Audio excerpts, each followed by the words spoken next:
Good morning, everyone.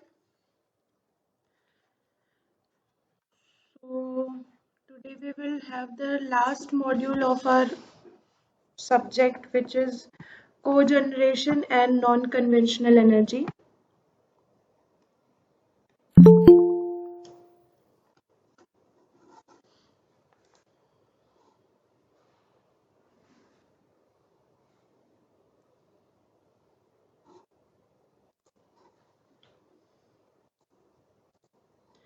So, today we are starting with cogeneration and non-conventional energy. There is some network issue today, I guess. अगर class जो है वो कुछ disconnect होता है तो प्लीज लेट मी नो. तो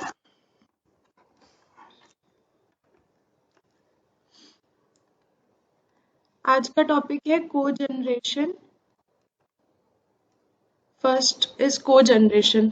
So we have already studied combined power cycle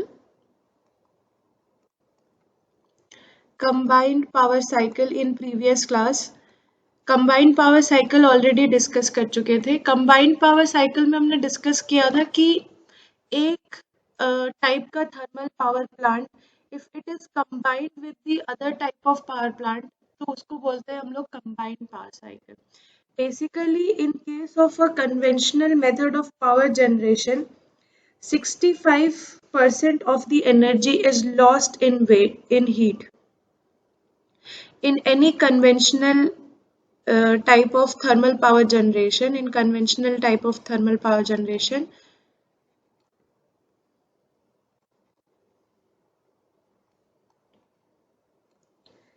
35% of energy is utilized,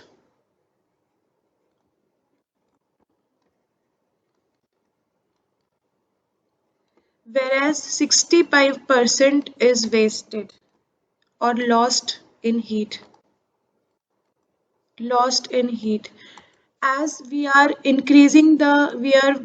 burning the fuel, we are combusting the fuel and using the heat energy for the water to become steam, and that steam is fed to the turbine and the turbine rotates. तो ये जो हम heat energy को generate कर रहे हैं by burning the fuel by combustion of gas और fuel, ये जो हीट एनर्जी प्रोड्यूस हो रही है that is used only up to 35% and rest of the heat energy is wasted and is not used, so the efficiency of any conventional power plant becomes very low. So that is why we talk about cogeneration, combined power cycle, or it is also known as CHP, combined heat and power cycle. Combined heat and power cycle. The motive of this cogeneration is to utilize this waste amount of heat which is being wasted in conventional power generation. The major source of loss is the heat rejected to the atmosphere through the cooling tower. Whatever left out steam is uh, fed from the turbine turbine से जितना भी left over low pressure का जो steam बचा steam होता है उसको हम कहाँ भेजते हैं, उसको हम कूलिंग टावर में भेजते हैं, उसको कंडेंस करते हैं, कंडेंस करके फिर से उसको वापस बॉयलर में यूज करते हैं, राइट। तो ये जो लेफ्ट ओवर स्टीम है और जो उसका हीट है वो कहाँ जा रहा है, उसको हम कूलिंग टावर में बेसिकली एटमॉस्फेयर में उसको वापस निकाल दे रहे हैं। उसका जो भी हीट है that is going again back to the heat is rejected back to the atmosphere. So the major source of loss major source of loss of heat rejected to the atmosphere through condenser or cooling tower.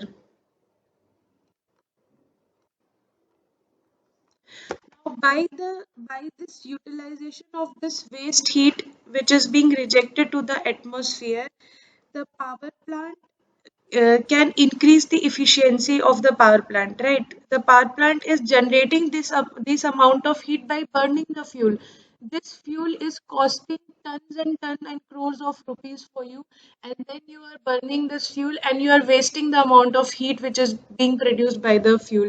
So that is why the efficiency, the amount of capital which you are investing into the fuel is not being used. इसीलिए इसको बोलते हैं waste of energy and waste of power. तो इसको use करने के लिए हम को जनरेशन का यूज करते हैं या कंबाइंड हीट पावर साइकिल का यूज करते हैं। Now there is combined means combination of certain different cycles. तो हम इसको अलग अलग तरीके से यूज करते हैं बाय कंबाइनिंग टू और मोर थर्मल पावर स्टेशंस। और ये जो हीट है इसको किसी और तरीके से हम यूटिलाइज कर सकते हैं बाय हीटिंग और bye cooling the buildings which are using the electricity from the thermal generation। तो इस तरीके से हम कंबाइन करके हम इस जो वेस्ट ऑफ हीट है उसको यूज कर सकते हैं। So by utilizing this waste heat energy of power plant in combined with the heating process of same power plant or another power plant, we can improve the overall efficiency. Combining will help Combining will help in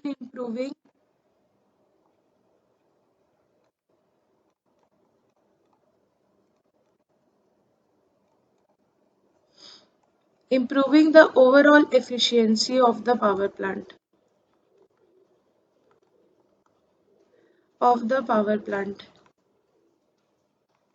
This waste heat can be used in the same power plant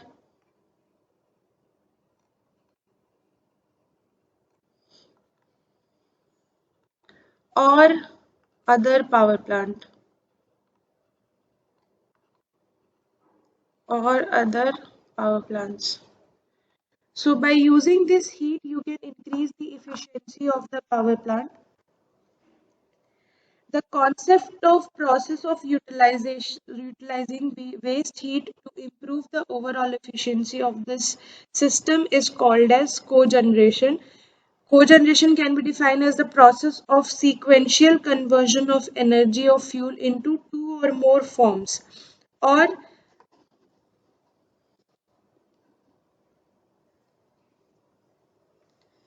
cogeneration is defined as is the process of generation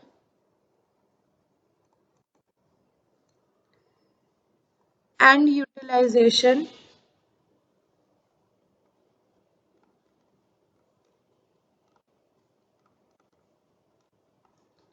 of both heat and power.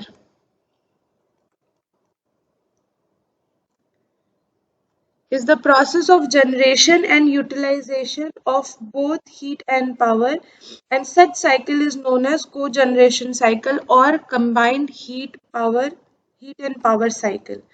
Okay, so basically तुम power generation के लिए we are burning the fuel, we are generating the heat, and this heat, if we can use this heat with the help of one power plant to other power plant, या उस power plant का जो heat निकल रहा है उसको atmosphere में reject करने के बजाय अगर हम उसी power plant को हीट करने के लिए यूज करते हैं या अगर कूल करने के लिए यूज कर पाते हैं हीट को, उसके हीट को रिजेक्ट नहीं कर रहे एटमॉस्फेयर में डायरेक्टली, तो उसको हम लोग बोलते हैं कोजनरेशन. ठीक है.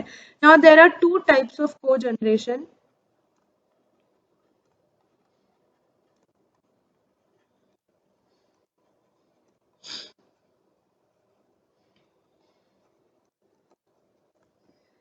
First is called topping cogeneration cycle.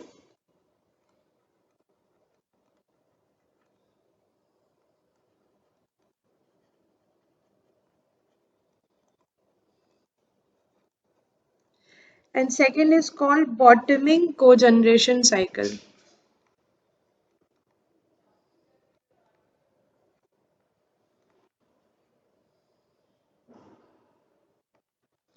Okay, topping cogeneration cycle and bottoming cogeneration cycle. So if we see about topping cogeneration cycle,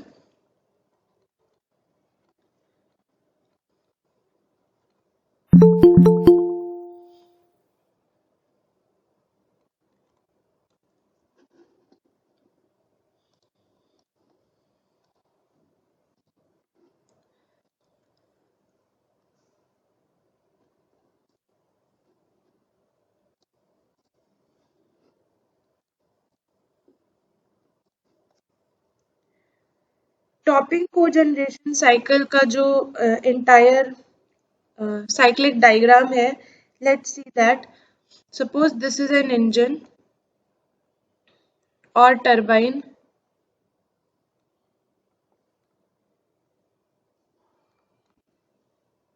यहाँ से हम इस टरबाइन को फ्यूल दे रहे हैं.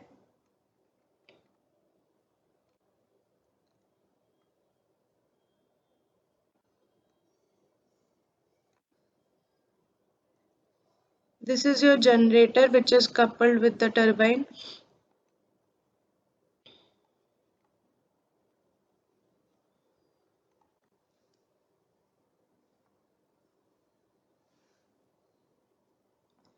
This is producing electricity,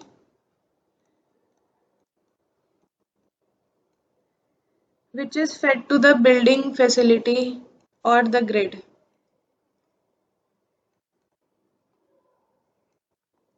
building और ग्रिड में ये जो इलेक्ट्रिसिटी जनरेट हो रही है वो डिस्ट्रीब्यूट हो रहा है.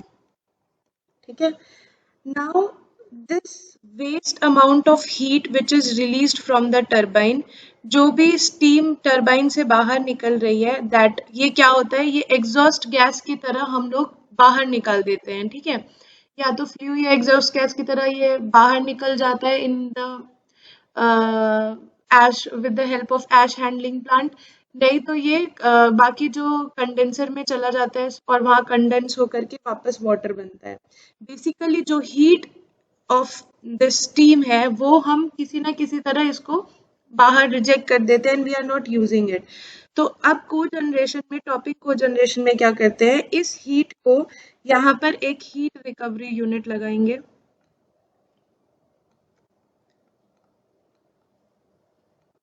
heat recovery unit.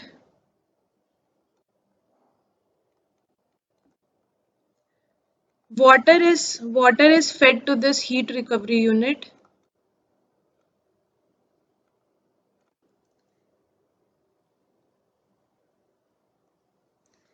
And this water will use the heat energy which is supplied through the steam, और इस heat recovery unit में ये water जो है वो इस heat को absorb करेगा, and then it is steam or hot water is fed to the cooling or heating chamber. यहाँ पे तुम्हारा कूलिंग या हीटिंग चैम्बर है.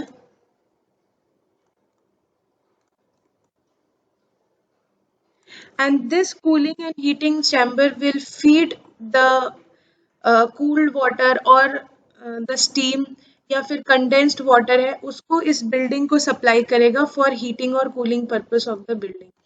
So this is what topping cogeneration is. You are utilizing the heat which is leftover heat from the turbine और उस leftover heat को use करके एक another set of water जो है उसको हम heat करेंगे और इसको यहाँ से steam को जो है steam और hot water को यहाँ से feed करेंगे to the heating और cooling chamber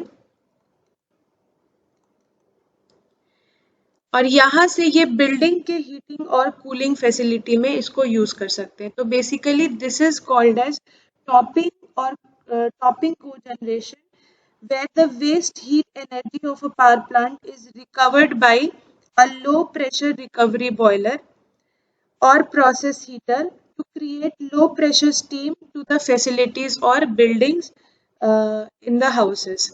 So what we are doing, we are recovering the heat energy from the power plant, heat energy from the power plant. This is your steam power plant or this can be your gas power plant. This is your power plant basically. ये तुम्हारा power plant है जहाँ पर हम electricity को generate कर रहे हैं और इससे निकलने वाले heat को हम वापस से use कर रहे हैं for the heating or cooling purpose of the building. So the heat energy from the power plant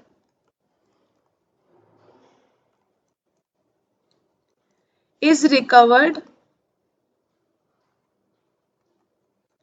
by low pressure recovery boiler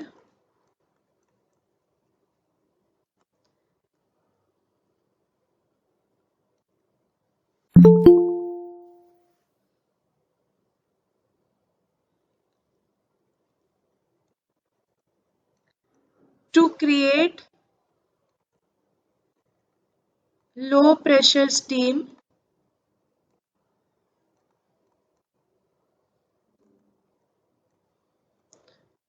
to facilitate the buildings.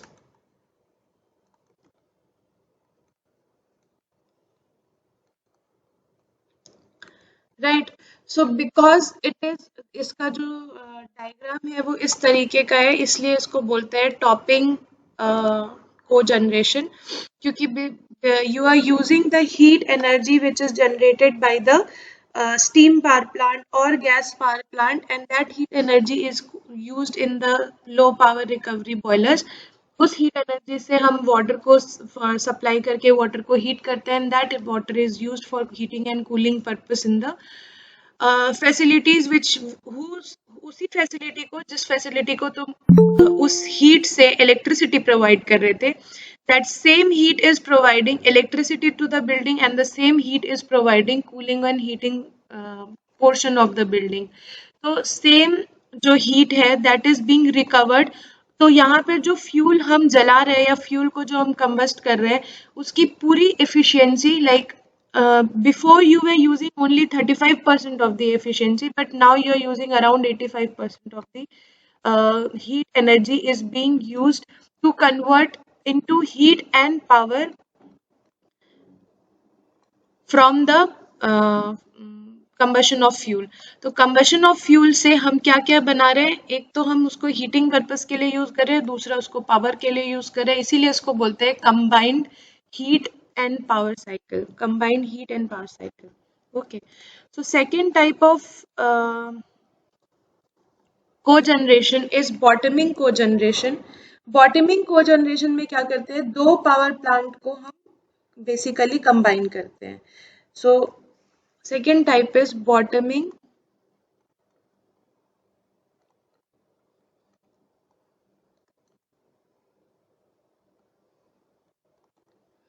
cogeneration cycle. In case of a bottoming cogeneration cycle, heat energy is used and then waste heat energy is used in the boiler or heat exchanger to generate process steam which further used to generate power. So basically in case of bottoming generation cycle, को generation cycle, हम दोनों ही heat energy से, यहाँ पर हम उसको heating of the building या कूलिंग ऑफ द बिल्डिंग के लिए यूज कर रहे हैं, but in case of bottoming cogeneration, दोनों ही heat energy, whatever the waste heat energy is being utilised, उसको भी हम पावर जनरेशन के लिए, उसको हाई प्रेशर में कन्वर्ट करके उसको पावर जनरेशन के लिए यूज करते हैं। तो बेसिकली जो ब्लॉक डायग्राम है वो कुछ इस तरीके से है। Suppose this is your fuel, okay let me draw पूरा नीचे।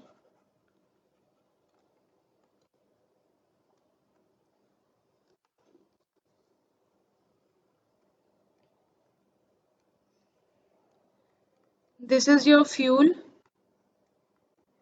यहाँ से fuel combine as part of an industrial process,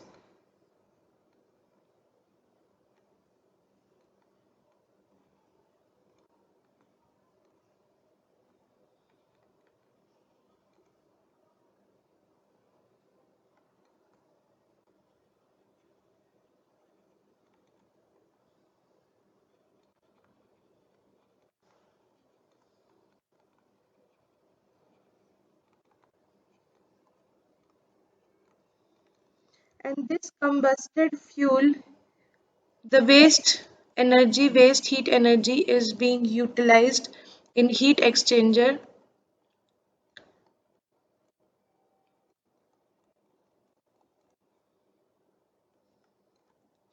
Heat exchanger will feed this heated steam to the turbine, and turbine will use this heat to generate the electricity.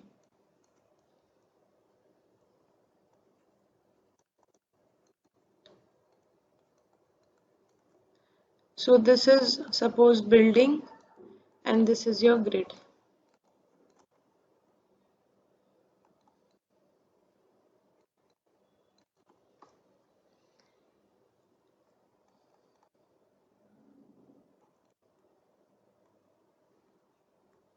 ठीक है, so you are using this combusted fuel in the industrial power, using the heat energy with the heat exchanger, you are again using this for a turbine, और इस turbine से हम electricity produce कर रहे हैं। Such systems are used only in heavy industries where very high temperature furnace are used, such as iron and steel industries. For example, iron and steel industries burn the fuel, and that fuel is again used for producing the electricity.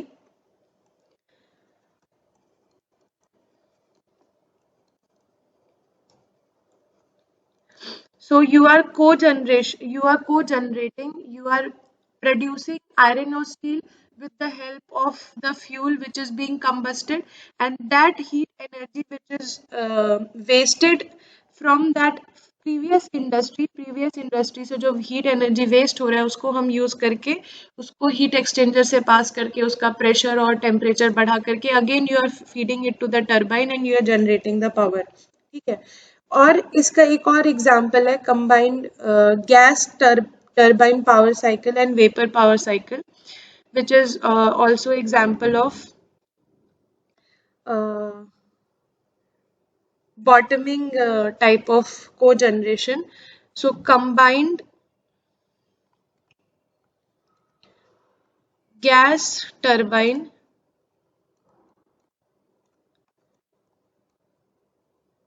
power cycle and vapor power cycle is one more example of cogeneration। ये हम लोगों ने combined power cycle, याद होगा तुम लोग को, हम लोग ने डिस्कस किया था और उसमें कुछ फिगर्स भी देखे थे। तो कंबाइंड पावर साइकिल में हमने यही डिस्कस किया था कि in case of a gas power plant, जहाँ पर हम गैस के कंबशन से फ्यूल को कंबस्ट कर रहे हैं और तब उसके बाद उसके हीट एनर्जी को यूज कर रहे हैं, तो वही हीट एनर्जी जो कि गैस पावर प्लांट जनरेट कर रहा है, that heat energy instead of burning a coal अलग से बर्न करने के बजाय जो गैस हम यूज कर रहे हैं उस गैस को कंबस्ट करके जो हीट प्रोड्यूस हो रहा है उससे हम पावर जनरेट कर सकते हैं। एज वेल एज जो हीट प्रोड्यूस हो रहा है उससे हम वाटर को हीट करके स्टीम बना करके उस स्टीम से भी हम पावर जनरेट कर सकते हैं. तो combining two power plants together is the concept of combined power cycle. और वही यहाँ पर हम लोग को जनरेशन में भी देख रहे हैं. So suppose this is your gas turbine.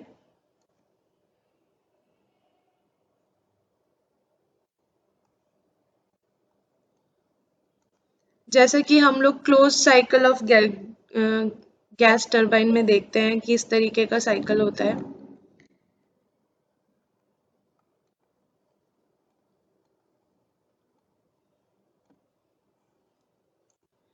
ये हमारा combustion chamber. This is compressor.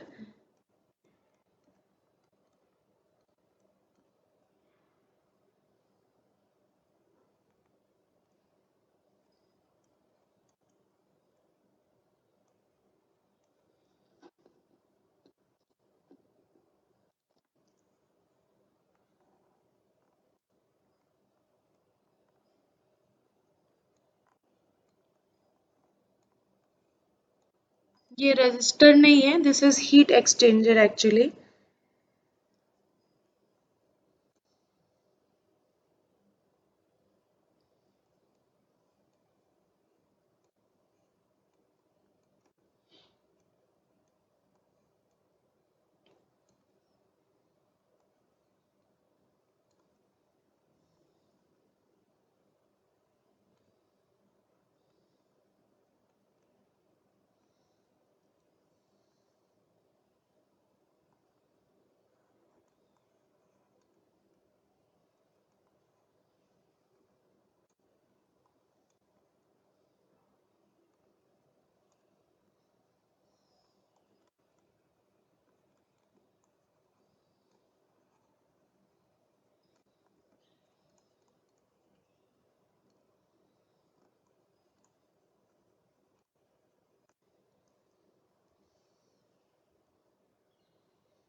Okay, so this is the entire structure of a combined power cycle, combination of a gas power plant as well as steam power plant. So whatever the gas which is being combusted here is fed to the gas turbine. Now from the leftover here gas or exhaust gases which is left over is fed to the heat exchanger. Now here in the heat exchanger you are passing the water, ठीक है, of the steam turbine. और इस heat exchanger में अगर water को हम पास कराएंगे तो इस गैस टरबाइन से का लेफ्ट ओवर जो भी गैस है, फ्लू गैसेस, एग्जॉस्ट गैसेस है, उनके हीट से हम इस वाटर को का टेम्परेचर को रेज कर सकते हैं. ऑल्सो हीट एक्सचेंजर में अलग से तुमको टेम्परेचर बढ़ाना पड़ेगा हीट एक्सचेंजर का. So not just with the help of this gases can the temperature will increase. You will increase the temperature by burning some amount of fuel. जहाँ पर तुमको 100-200 tons of fuel जलाना पड़ रहा है, वहाँ पर तुमको may be 50% 20% of the fuel में इस बॉयलर का के लिए जो तुमको स्टीम चाहिए होगा वो तैयार हो जाएगा. Again it is send to the compressor and compressor से फिर से ये कंबशन साइकिल से कंबशन साइकिल में एयर पास होता है. पास होने के बाद कंबशन होता है और गैस टरबाइन ऑपरेट करता है. Now this is this water which you are using here to increase the heat and the pressure of the water, वो यहाँ से steam बनेगा. ये यहाँ से steam feed होगा to the steam turbine. again steam turbine से बचा हुआ जो भी water होगा वो यहाँ condenser में जाएगा. condenser से pump में, pump से वापस से heat exchanger में. So this is the entire process of cogeneration. Advantage and disadvantage of cogeneration is by the process only तुम लोग को ये समझ में आ रहा होगा कि advantage क्या है कि हम ओवरऑल पावर प्लांट की इफिशियंसी इंक्रीज कर रहे हैं by using a cogeneration cycle. अगर हम किसी भी फ्यूल को या डीजल को या पेट्रोल को, कोल को अगर हम खरीद रहे हैं मार्केट से और उसका हम 35% उसके जलाने के बाद जो सबका हीट प्रोड्यूस हो रहा है उसको हम सिर्फ 35% यूज करें, 65% वेस्ट हो जा रहा है, तो this will be a very costly deal for you, जिसकी वजह से तुम देखोगे कि बहुत जगह पे इलेक्ट्रिसिटी का रेट्स भी हाई होता है, बहुत जगह पावर जनरेशन का रेट हाई होता है, so you have to bear more tariff due to it. तो इन सारी चीज़ों को रिड्यूस करने के लिए हम अगर एफिशिएंसी बढ़ा देंगे, पावर जनरेशन की एफिशिएंसी बढ़ाएंगे, तो रेट अपने आप कम होगा। ठीक है, यूजर कंज्यूमर्स का जो ये रेट है वो अपने आप कम होगा, and thus it will be a global platform जहाँ पर हम इलेक्ट्रिसिटी को एक प्रॉपर टेरिफ में यूज कर सकते होंगे। ठीक है, so this is the advantages of cogeneration. Cogeneration का डिसएडवांटेज क्या है कि because it will combine two और मोर पावर जनरेशन साइकिल्स, और ये प्रोसेस जो है वो थोड़ा it is a little bit complicated, it will require more maintenance, जिसकी वजह से तुम एक पावर प्लांट का जो भी हीट है that you are using into another power plant, तो it will require a larger capital investment initially. Initially तुमको एक साथ 2 पावर प्लांट सेटअप करना है, और तुमको जो because you are not sending it directly to the atmosphere, you are using it, तो कैपिटल इन्वेस्टमेंट ज़्यादा होगा, मेंटेनेंस ज़्यादा होगा in case of cogeneration. So this is the advantage and disadvantages of cogeneration. तो बेसिकली बहुत ज़्यादा नहीं, यही पढ़ना है तुम लोग को लास्ट मॉड्यूल में। Then in the last module, there is non-conventional energy sources, which is your final topic. Non-conventional energy sources. Now I want your feedback in this non-conventional energy sources, क्योंकि तुम लोग ने बहुत पढ़ा होगा इसके बारे में, सुना भी होगा इसके बारे में। So let me know कि what do you know about non-conventional energy sources? So basically non conventional means जो कन्वेंशनल नहीं है, कन्वेंशनल का उल्टा इज नॉन कन्वेंशनल। कन्वेंशनल मतलब जो सालों सालों से यूज होता है, जो बहुत टाइम से यूज हो रहा है, जैसे हाइड्रो हो गया, स्टीम हो गया, ये सारे नॉन कन्वेंशनल पावर जनरेशन में आता है, या गैस टर्बाइन हो गया। तो these are all non conventional power generation. Nuclear is also sorry, these are all conventional, steam power, hydro, ये सब कन्वेंशनल है। नॉन कन्वेंशनल में basically the those energy sources which is new to us is non conventional. New to us में है हमारा पहला solar. Ma'am आपकी voice clear नहीं। वॉइस नहीं आ रही है क्या?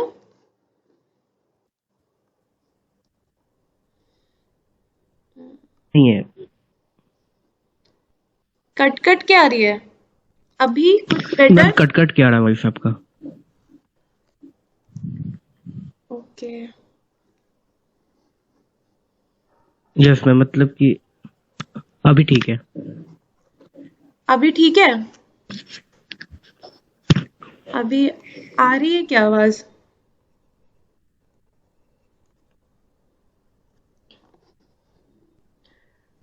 नेटवर्क तो मेरा ठीक ही है।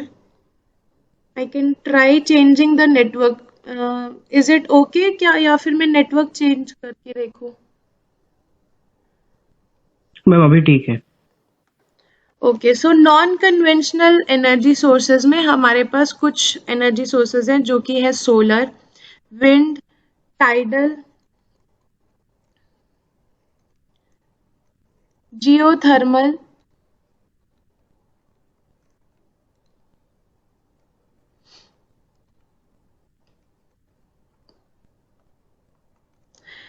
और बायोगैस,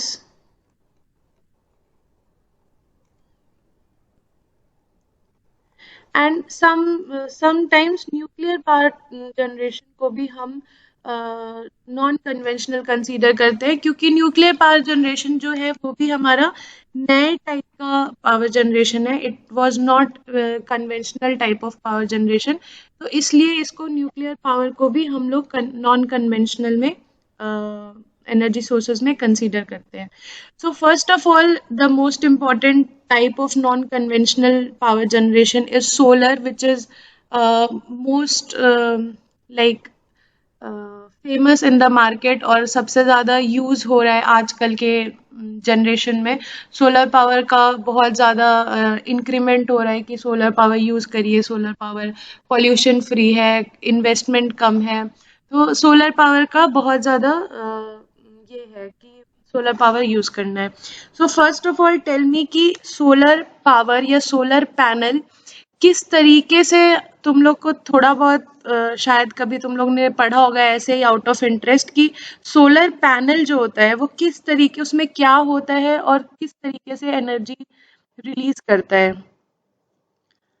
कैसे पावर जनरेट होता है in case of a solar panel. Anybody? what a solar panel, अगर मैं बोलूँ सोलर सेल है, suppose solar cell, what is a solar cell? Solar cell क्या होता है?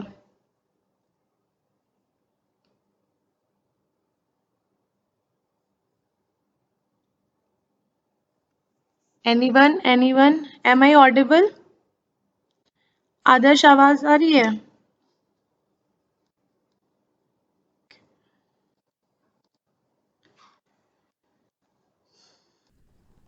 am I audible now?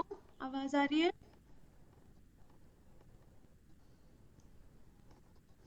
Yes ma'am. Okay. So I was discussing कि solar cell क्या है? What do you understand by solar cell? What is a solar cell?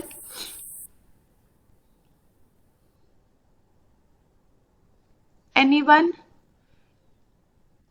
मतलब do you understand what is a solar cell? How does a solar cell work? पहले तो solar cell के बारे में पता होना चाहिए, तभी सोलर पावर जनरेशन के बारे में पता होगा. Any idea? Anyone?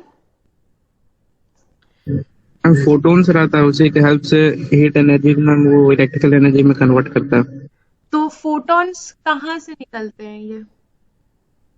Photons is nothing but electrons which are consuming sunlight is called as photons, right? तो photo electric electrons are photons. तो ये photons actually कहाँ से निकलते हैं?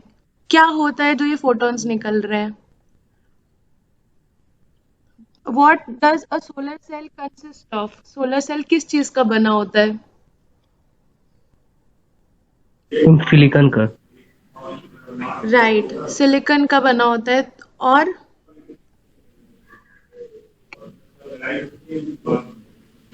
तो basically solar cell is nothing but a PN junction. जैसे तुम लोगों ने सेमीकंडक्टर डिवाइस पढ़ा है, सेमीकंडक्टर डिवाइस में तुमको पता है कि एक पीएन जंक्शन होता है. पीएन जंक्शन क्या है? PN junction is made up of silicon और जर्मेनियम, जिसमें हम डोपिंग करते हैं बाहरी मटेरियल्स का. इट कैन बी एल्यूमिनियम या फॉस्फोरस की डोपिंग करते हैं. सिलिकॉन के 4 वैलेंस इलेक्ट्रॉन्स होते हैं, and when you dope it with another 3 electrons या 5 electrons, तो वहां पर क्या होता है कि एक्स्ट्रा एक इलेक्ट्रॉन जो होता है वो फ्री टू रिवॉल्व होता है, फ्री टू मूव होता है. तो सिलिकॉन या जर्मेनियम को यूज करके हम लोग एक सेमीकंडक्टर बनाते हैं, and that semiconductor is type of PN junction, right? PN junction के बारे में तुम लोग ने पढ़ा होगा. What is a PN junction? It is nothing but it consists of holes. P portion is consists of holes, and n part of the junction semiconductor consists of electrons, right? It is highly dense with electrons and this is dense with holes. और इनके बीच में हमारा होता है depletion region, right? इसको हम लोग बोलते हैं, ये है हमारा पीएन जंक्शन और ये है हमारा डिप्लीशन रीजन. ये हमारा depletion region. So basically this electrons cannot flow to this side, to the region where there is a lack of electrons because of this depletion region. क्योंकि PN junction जब हम बनाते हैं तो वहाँ पर PN junction consists of this silicon and germanium जिसकी doping की जाती है with the help of aluminium and phosphorus etc. ठीक है. तो ये PN junction जो है डोपिंग के हिसाब से कितनी doping is nothing but adding N impurity into a silicon और जर्मेनियम स्ट्रक्चर. तो इस डोपिंग के हिसाब से हमारे होल्स होंगे या इलेक्ट्रॉन्स होंगे. जितना ज़्यादा डोपिंग होगा उतना ज़्यादा इलेक्ट्रॉन्स होंगे, फ्री इलेक्ट्रॉन्स होंगे जो कि मूव कर सकते हैं. ठीक है. तो now this electron is not being able to move in this in the side of P side of the junction क्योंकि because there is a depletion region which is created between the PN junction. ये depletion region इस electron को इस तरफ flow होने नहीं देता है. Now suppose if we connect this to a circuit, इस तरीके से हम इसको किसी सर्किट से कनेक्ट करते हैं अगर, तो क्या होगा कि ये इलेक्ट्रॉन अब इस डायरेक्शन में फ्लो होने के लिए फ्री है. ये इलेक्ट्रॉन्स जो है वो इस डायरेक्शन में फ्लो होने के लिए फ्री है और अब इस तरीके से वो सर्किट को कंप्लीट कर सकता है. इस तरीके से वो अपने सर्किट को कंप्लीट कर सकते हैं. Using this concept we have design solar cell. अब क्या कर रहे हैं हम कि सोलर सेल में ये जो सनलाइट है उसको यहाँ पर इंसिडेंट रेज जो है हमारे उसको यहाँ एन जंक्शन पे इंसिडेंट कराते हैं.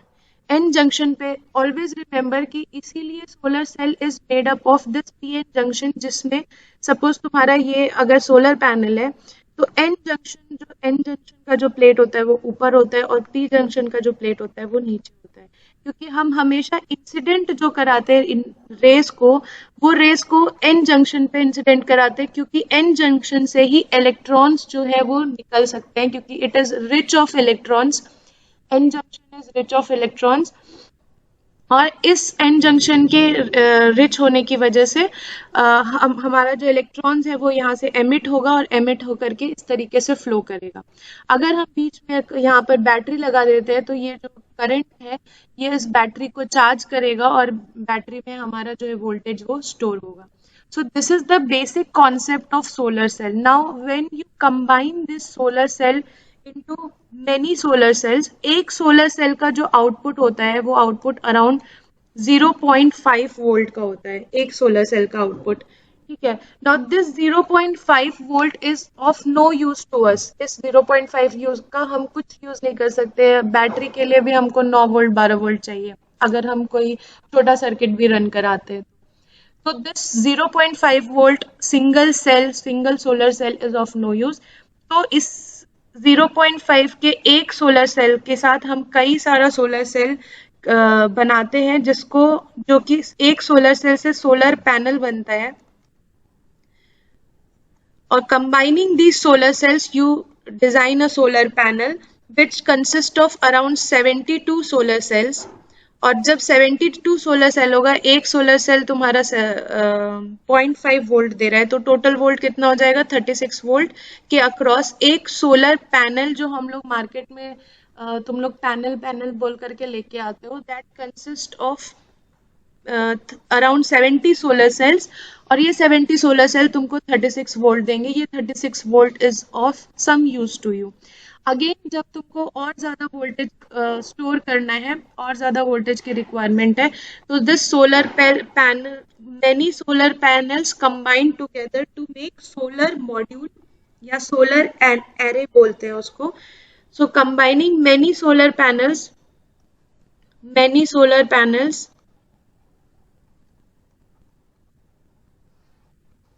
combined together to make solar array. बहुत सारे सोलर एरे को जोड़ करके हम सोलर पार्क बोलते हैं या मतलब it is combination of many solar arrays. So basically depending upon कि कितने सारे सोलर पैनल्स हम लोग यूज कर रहे हैं उस हिसाब से solar cell, solar module, solar panel, solar array, solar park इस तरीके से डिफाइन किया गया है as we increase the number of solar cells, हमारा जो नाम है वो थोड़ा change हो जाता है, and the amount of voltage which is being generated through the solar panel will increase. So now you know कि solar cell is made up of a PN junction. It is a semiconductor device. It is made up of silicon, or it can be made up of germanium with some doping of aluminium and phosphorus. और इस doping की वजह से ये एक PN junction बनता है जिसमें एक डिप्लीशन रीजन होता है जो कि इलेक्ट्रॉन को एक तरफ से दूसरी तरफ फ्लो नहीं करने देता है. Now, if we connect a circuit outside the PN junction, electrons are free to flow in the outer side of the circle. Semiconductor devices भी यही करता है. अगर हम डायोड की बात करें, अगर हम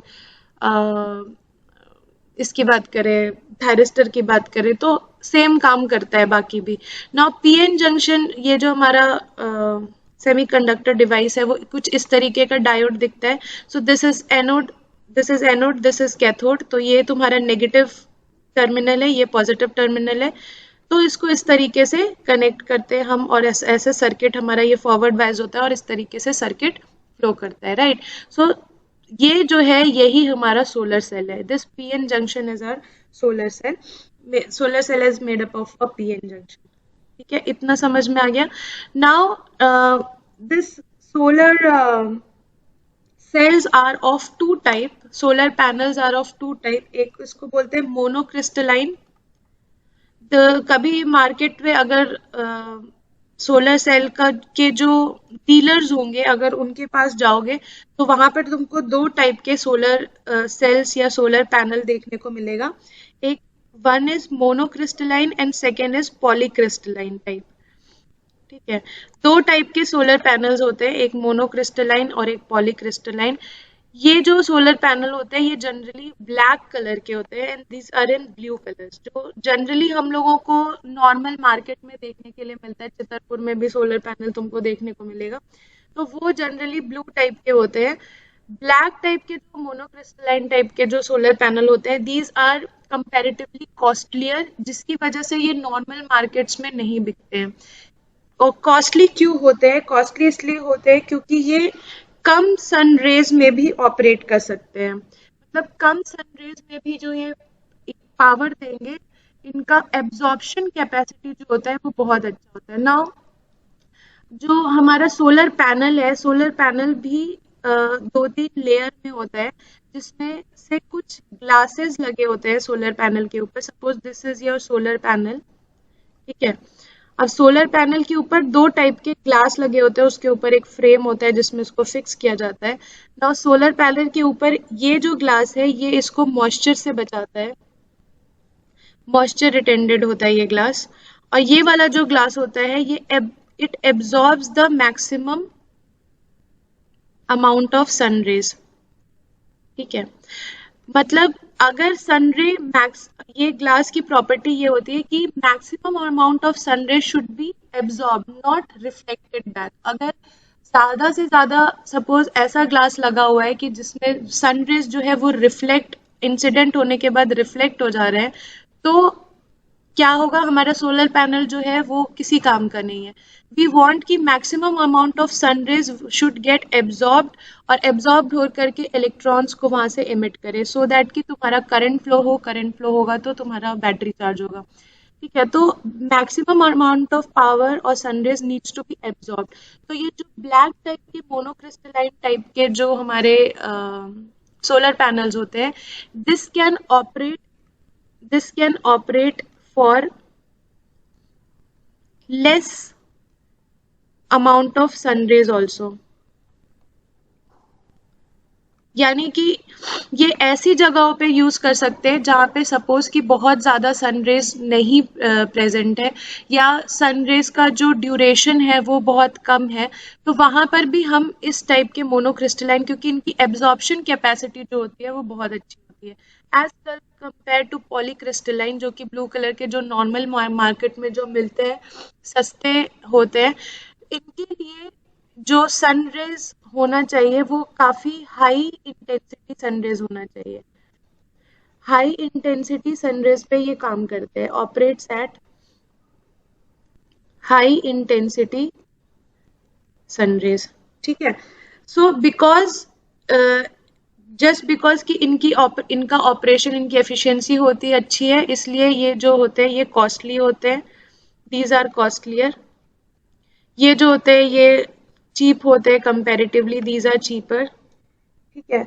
नाउ बिकॉज इनकी जो इंटेंसिटी है वो सनरेज जो है ये कम सनरेज में ऑपरेट नहीं कर पाते हैं, तो वोल्टेज जो होता है, generation of voltage is less here and generation of voltage is more here.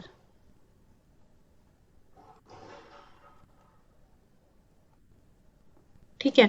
बाकी इनमें ये कुछ तुम लोगों को इसका जो डिजाइन है मोनोक्रिस्टलाइन और पॉलीक्रिस्टलाइन का, एक बार you can Google it and see. These are generally in square shape, और ये जो होते हैं ये थोड़ा रेक्टेंगुलर शेप के होते हैं। इनका जो डिजाइन होता है वो थोड़ा डिफरेंट होता है, ताकि आइडेंटिफाई किया जा सके कि कौन सा मोनोक्रिस्टलाइन है और कौन सा polycrystalline. So these are few basic differences between two types of solar panels which is available in the market. और ये जो मोनोक्रिस्टलाइन टाइप के हैं ये लार्जर प्रोजेक्ट्स में, जैसे गवर्नमेंट के जो प्रोजेक्ट्स है सोलर पैनल में, जो कि राजस्थान, दिल्ली, हरियाणा साइड में जो गवर्नमेंट के प्रोजेक्ट्स चल रहे हैं, in that projects you will find monocrystalline type of solar panels because of heavy investment through the government. तो पैसे की कोई प्रॉब्लम नहीं है, so you use monocrystalline so that कि maximum amount of power can be generated even though a minimum amount of sun rays is being incidented on the solar panel. Whereas in polycrystalline जो भी domestic purpose है, domestic या ऐसी जगहों पे जहाँ पर मतलब सनरेज जो है वो हमेशा प्रेजेंट रहता है, suppose if you talk about Kerala, if you talk about Kolkata, तो these areas have maximum sunrays in the maximum span of the year। पूरे साल में यहाँ पर मतलब 80-90% तुमको सनरेज मिलेगा। तो वहां पर हम लोग डोमेस्टिक पर्पस या इंडस्ट्रियल पर्पस में भी हम पॉलीक्रिस्टलाइन यूज करते हैं, जहाँ पे सनरेज तुमको पता है कि मतलब 80% of the year you have the fall of the sunrays. तो this is the basic of solar panel. तुमको बहुत ज्यादा डिटेल में एक्चुअली तुम लोग के कोर्स में नहीं है। तो second is, this was about solar type of power generation. उसके बाद क्या करना है, बेसिकली मेजर इन्वेस्टमेंट जो होता है सोलर पावर सेल्स का या सोलर पावर जनरेशन में, major investment is capital investment, क्योंकि यहाँ पर ऑपरेशनल इन्वेस्टमेंट कुछ नहीं है। ठीक है, you are using sun rays जो कि फ्री ऑफ कॉस्ट है, ऑपरेशनल कुछ भी इसमें इन्वेस्टमेंट नहीं है, लेकिन कैपिटल इन्वेस्टमेंट, इनिशियल इन्वेस्टमेंट बहुत ज़्यादा है, क्योंकि तुमको पहले तो बहुत बड़े हेक्टेयर में ज़मीन चाहिए होगा जहाँ तुमको सोलर पैनल इंस्टॉल करना पड़ेगा। फॉर मतलब 20 मेगावाट के बारे में अगर हम लोग बात करें तो 20 मेगावाट के लिए करीब जनरेशन के लिए 40 hectares of land is required for solar panel to be installed. So पहला तो जमीन हो गया, दूसरा सोलर पैनल का खुद का कॉस्ट हो गया, तीसरा बैटरीज का कॉस्ट। तो batteries are also very costly. तुमको पता होगा कि एक इन्वर्टर जो तुम्हारे घर में लगा होता है, बेसिक डोमेस्टिकल इन्वर्टर में जो कॉस्टलियर पार्ट होता है वो बैटरी का होता है, ना कि इन्वर्टर का होता है। इन्वर्टर 3,500-4 हजार का आता है, बैटरी 15-16 हजार का आता है। तो इतना डिफरेंस होता है। तो सोच रहे हो कि अगर इन्वर्टर की बैटरी का ये कॉस्ट है, तो सोलर पैनल में जो बैटरी में तुम पावर स्टोर कर रहे हो, कितने सारे बैटरी सीरीज में कनेक्टेड रहते हैं, सीरीज एंड पैरेलल में, और उनका कॉस्ट कितना ज्यादा होगा, ठीक है, टू स्टोर दैट पावर। तो इसलिए जो कैपिटल इन्वेस्टमेंट होता है in case of solar power, it is very high. Now we talk about wind power generation. तो तुमको जैसे तुम लोगों ने देखा है कि in case of wind power कहीं ना कहीं वीडियोस में देखा होगा कि wind power is something like this. यहाँ पर विंड टर्बाइन्स लगे रहते हैं और with the flow of the air ये विंड टर्बाइन्स रोटेट करते हैं, और ये जो इनके साथ एक इंडक्शन जनरेटर लगा रहता है, इंडक्शन जनरेटर लगा रहता है, और ये इंडक्शन जनरेटर इस विंड पावर के रोटेशन की वजह से रोटेट करता है, and this generator will generate electricity. ठीक है, सो देर इज नथिंग, कोई रॉकेट साइंस नहीं है जो कि विंड पावर में अलग से है। जस्ट दैट विंड पावर के साथ विंड पावर इंडिया में बहुत कम यूज होता है, बिकॉज जो ये रिलायबिलिटी ऑफ विंड है that is only certain for coastal areas in India. जो भी हमारे नॉर्थ इंडियन एरियाज है या जो सेंट्रल बेल्ट है इंडिया का, वहां पर इस पावर जनरेशन को हम यूज नहीं कर सकते because of the unreliability of sources of wind. तो इसलिए जनरली तुमने शायद किसी ने देखा होगा कि नहीं, उड़ीसा में विंड पावर जनरेशन है, साउथ इंडिया में एक दो जगह विंड पावर जनरेशन है, but the reliability of the generation is very low, जिसकी वजह से हम बहुत ज्यादा इंडिया में विंड पावर यूज नहीं कर पाते हैं। Third type is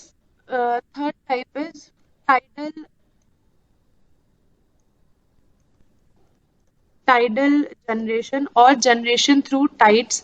तो इसमें भी जो हमारे suppose this is the sea bed, तो यहाँ पर हमारा टरबाइन जो है वो सी बेड के पास में लगाते हैं, और हाई एंड लो टाइड्स के टाइम पर ये जो टरबाइन है, the density of water is very high as compare to density of air. Density of water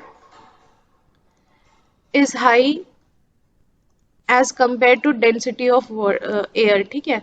तो ये जो टरबाइन्स हैं इनको रोटेट करने के लिए बहुत ज्यादा हमको इस वाटर के को प्रोसेस करने की जरूरत नहीं है।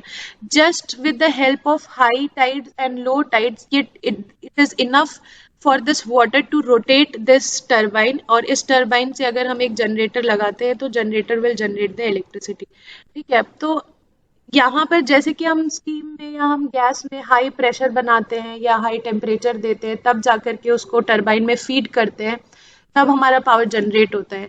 डायरेक्टली हम स्टीम बना करके उसको नहीं भेज देते हैं, उस स्टीम का हमको प्रेशर और टेम्परेचर मेंटेन करना पड़ता है, but that is not the case in case of tidal power plant.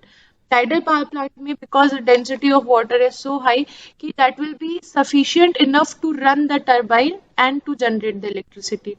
तो ये भी, इसका भी जो application, it is limited to the coastal areas, जहां पर कोस्ट होगा वहीं पे ये पावर जनरेट हो पाएगा, और उसके बाद इस पावर को ट्रांसमिट करना पड़ेगा सब जगह। So that is why there is a limitation of tidal power plant as well. Geothermal is, तुमने शायद कभी कोई वीडियो देखा होगा कि अर्थ क्रस्ट का जो टेम्परेचर होता है, temperature of earth crust is very high, ठीक है। नाउ ये जो अर्थ क्रस्ट का टेम्परेचर है वो नीचे में जो हमारे वाटर बॉडीज होते हैं at the bottom level of the earth, कई बार in because of the high temperature high pressure ये वाटर जो है हीट अप हो जाता है और स्टीम की तरह कहीं से क्रैक्स ऑफ द अर्थ से बाहर निकलता रहता है, ठीक है। तो अगर तुम जियोथर्मल का कुछ वीडियोस देखोगे यूट्यूब में तो वहां पे दिखाई देगा कि अर्थ के क्रैक्स में से बहुत ह्यूज अमाउंट ऑफ स्टीम जो है वो बाहर निकल रहा है, ठीक है। So using this steam to generate power is called as geothermal power generation. जो अर्थ क्रस्ट का टेम्परेचर है, because of the high temperature of the earth crust, the water body which is present below the earth crust gets heated up and it gets heated to a certain level जहाँ पर वो water से steam में convert हो जाता है, and because of the movement of tectonic movements of the plates of the earth, जो gaps होते हैं इसमें से ये जियोथर्मल एनर्जी जो है वो निकलती है, और इस एनर्जी को हम यूज करके इलेक्ट्रिकल पावर जनरेट कर सकते हैं। But again this geothermal energy is not certain, ये कहाँ से निकलेगा, कब निकलेगा, और उस जगह पर हम पावर प्लांट सेटअप कर पाएंगे कि नहीं कर पाएंगे ये जरूरी नहीं होता है। इसीलिए देखोगे कि जियोथर्मल पावर प्लांट जहाँ भी होता है वहां से एक्चुअली इस स्टीम को जो है वो मतलब फीड कराना पड़ता है to the thermal power plant, जो कि कई मतलब किलोमीटर्स दूर सेटअप होता है, क्योंकि जहां पर जियोथर्मल या जहां पर टेक्टोनिक प्लेट मूवमेंट्स है, जहां पर अर्थ में क्रैक्स है, वहां पर हम पावर प्लांट सेटअप भी नहीं कर सकते हैं, ठीक है, क्योंकि पूरा पावर प्लांट डिस्ट्रॉय हो सकता है कि वहां पे अर्थक्वेक आ जाए या कुछ ऐसा सीन हो। तो इस वजह से हम वहां से थोड़ी दूरी पर थर्मल पावर प्लांट या पावर जनरेशन प्लांट लगाते हैं और वहां तक हम पाइपलाइंस के थ्रू इस एनर्जी को, इस स्टीम को जो है वो फीड कराते हैं. So that is how geothermal power plants are set up. Again, because of their limitations, it is not used up to certain level.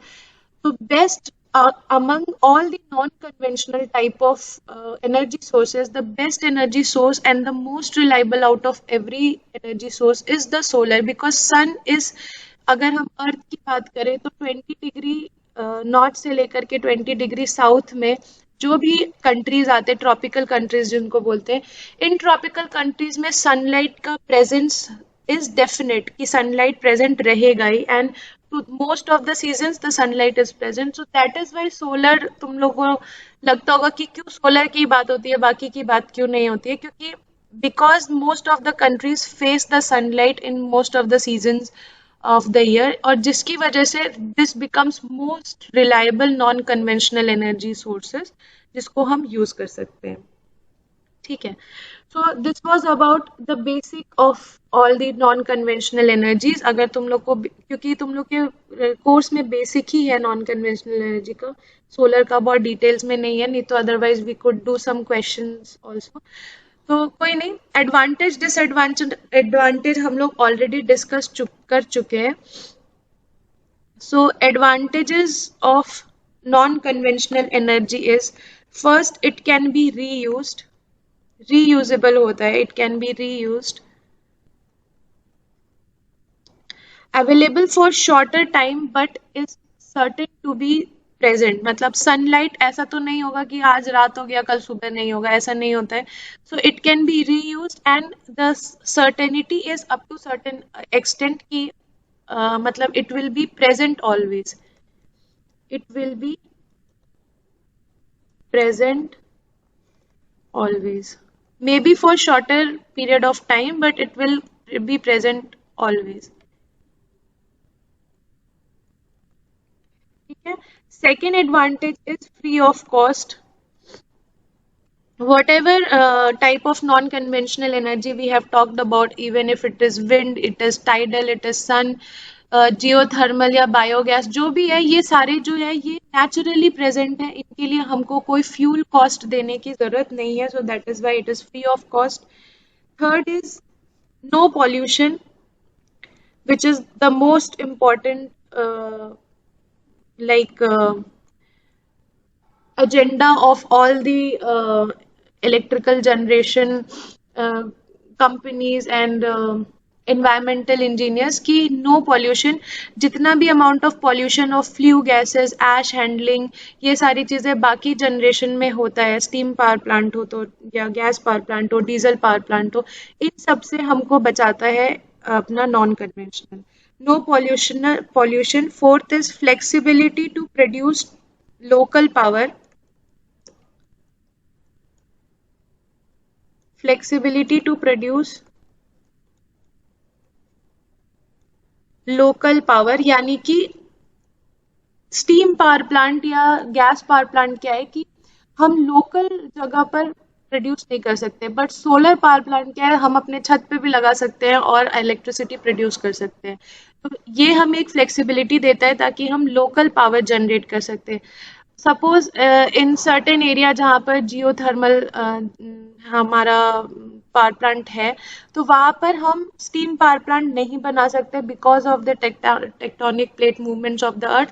तो वहाँ पर हम जो भी जियोथर्मल स्टीम निकल रहा है उसको बाय डिफॉल्ट यूज करके लोकली पावर जो उनके रिक्वायरमेंट होगी लोकल, वो हम यूज कर सकते हैं with the help of non conventional.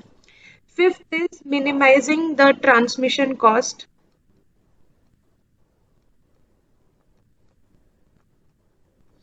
Minimizing the transmission cost.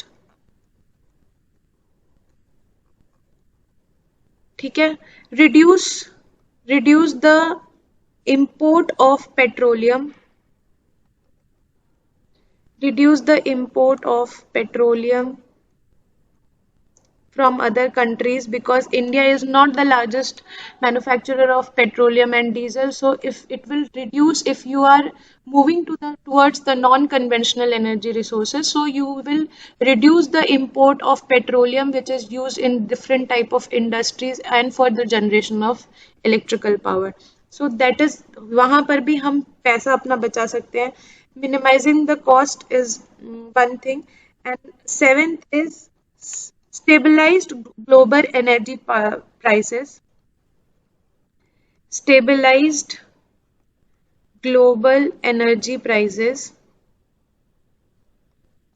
Because क्या होता है कि जहाँ पर हमारे फ्यूल रिसोर्सेज अच्छे होते हैं, सपोज इंडिया में इलेक्ट्रिकल पावर जनरेशन फिर भी बहुत ज़्यादा नहीं है because of the presence of coal.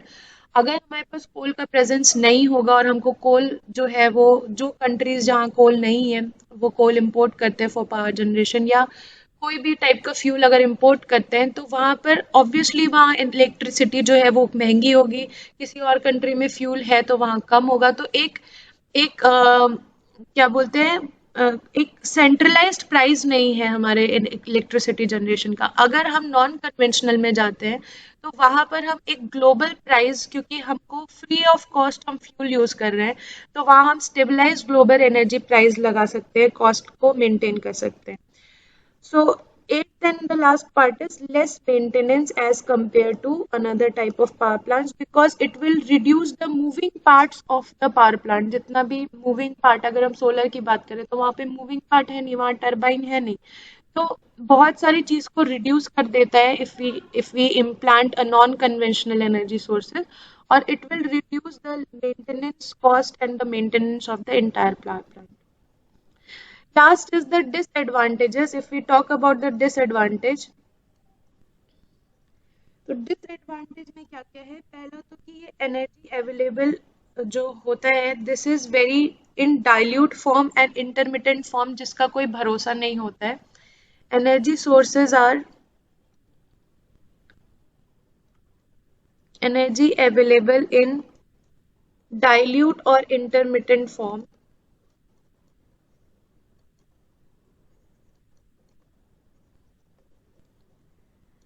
Second is cost of harnessing is high.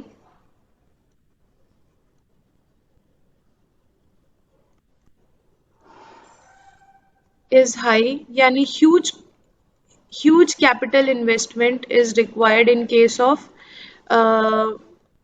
installing a non-conventional type of energy. अगर हमको टरबाइन लगाना है सी बेड पे, तो उस टरबाइन का सर्टेन कैरेक्टरिस्टिक होगा, और सी बेड में कहाँ लगाना है, जगह सही है या नहीं है. तो बहुत सारी चीज़ें हार्नेसिंग के टाइम या इंस्टॉलेशन के टाइम बहुत ज़्यादा कैपिटल लगता है.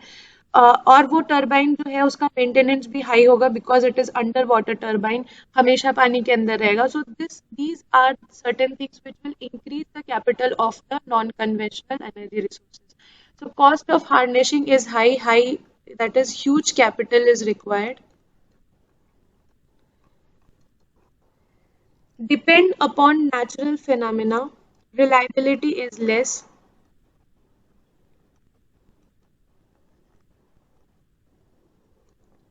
As depends upon natural phenomena.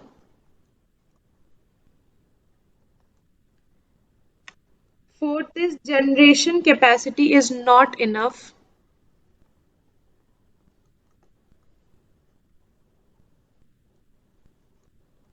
Is not enough. Fifth is low efficiency due to lack of sufficient knowledge of how to efficiently use these type of energy sources. There is low efficiency.